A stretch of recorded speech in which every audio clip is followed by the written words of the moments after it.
ಇವತ್ತು ನಾನು ನಿಮ್ಮನ್ನ ಒಂದು ಪುಣ್ಯ ಕ್ಷೇತ್ರಕ್ಕೆ ಕರ್ಕೊಂಡು ಹೋಗ್ತೇನೆ. ಬೆಂಗಳೂರಿನ ಯಲಹಂಕದ ಹತ್ತಿರ ಇರೋ ಅಕ್ಕಯ್ಯಮ್ಮನ ಬೆಟ್ಟ. ಇಲ್ಲಿಗೆ ಕಾಲಿಟ್ಟರೆ ಸಾಕು, ಆ ತಾಯಿ ಅಕ್ಕಯ್ಯಮ್ಮ ಶಕ್ತಿ ನಮಗೆ ಅರಿವಾಗುತ್ತೆ. ಪ್ರಕೃತಿಯ ಮಡಿಲಲ್ಲಿ ಕಲ್ಲು ಬೆಟ್ಟಗಳ ನಡುವೆ ನೆಲೆಸಿರೋ ಈ ತಾಯಿ ಬರೀ ದೇವಿಯಲ್ಲ, ನಮ್ಮ ಪಾಲಿನ ಸಾಕ್ಷಾತ್ ಶಕ್ತಿ ದೇವತೆ. ನೂರಾರು ಮೆಟ್ಟಿಲುಗಳನ್ನ ಹತ್ತಿ ಮೇಲೆ ಹೋಗುವಾಗ ಸಿಗೋ ಆ ತಂಗಾಳಿ ನಮ್ಮ ಮನಸ್ಸಿನ ಭಾರವನ್ನೆಲ್ಲ ಇಳಿಸಿಬಿಡುತ್ತೆ.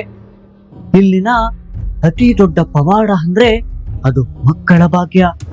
ಎಷ್ಟೋ ದಂಪತಿಗಳು ಜೀವನದಲ್ಲಿ ನಿರಾಶೆಯಾಗಿ ತಮಗೆ ಮಕ್ಕಳ ಯೋಗನೇ ಇಲ್ವಾ ಅಂತ ಕಣ್ಣೀರು ಹಾಕ್ತಾರೆ.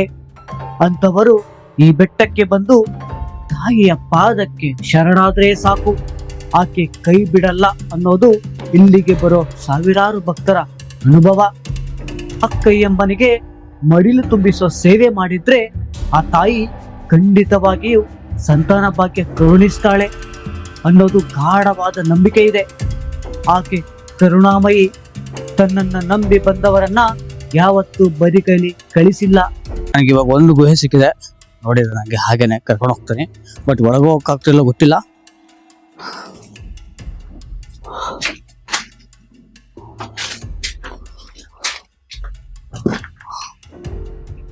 ಲೈಟ್ ಹಾಕೋಣ. ಅಮ್ಮ,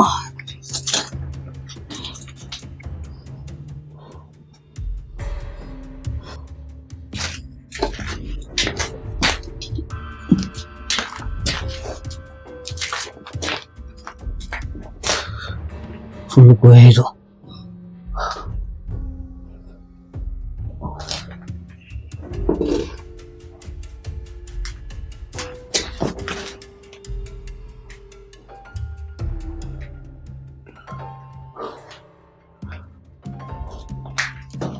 ರೆಕ್ಕೆಗಳನ್ನ ಕಟ್ಟಿದ್ದಾರೆ. ಇದೆಲ್ಲರ ಬಗ್ಗೆ ಕೇಳಬೇಕು, ಏನು ಅಂತ ನನಗೂ ಗೊತ್ತಿಲ್ಲ. ಇದ್ರ ಬಗ್ಗೆ ಕೇಳಬೇಕು.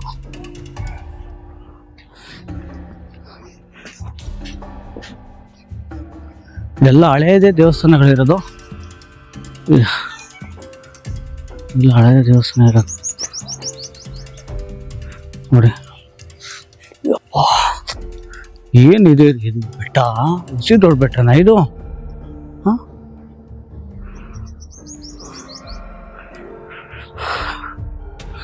ಇಲ್ಲೊಂದು ಹಳೆ ದೇವಸ್ಥಾನ ಇದ್ದಂಗೆ ಐತೆ, ನೋಡೋಣ ಬನ್ನಿ. ಇದು ಇವಾಗ ಕಟ್ತಾ ಇದ್ರೆ ಅನಿಸ್ತಾ ಇದೆ. ಮೆಟ್ಲುಗಳು ಇದೆ, ಇಲ್ಲ ಗೊತ್ತಿಲ್ಲ ಹೋಗಕ್ಕೆ. ಇದು ಮೆಟ್ಟಲು.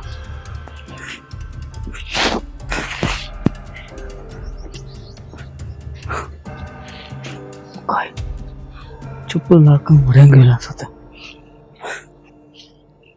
ಚಪ್ಪಲ್ ಹಾಕಿ ಹೆಂಗಿಲ್ಲ ಅನ್ಸುತ್ತೆ. ಇಲ್ಲೇನ ಬನ್ನಿ.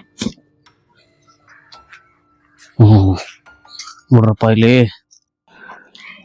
ಬೆಳಿಗ್ಗೆ ಅಭಿಷೇಕ ಆಗಿದ್ದಿದೆ ದೇವರಿಗೆ.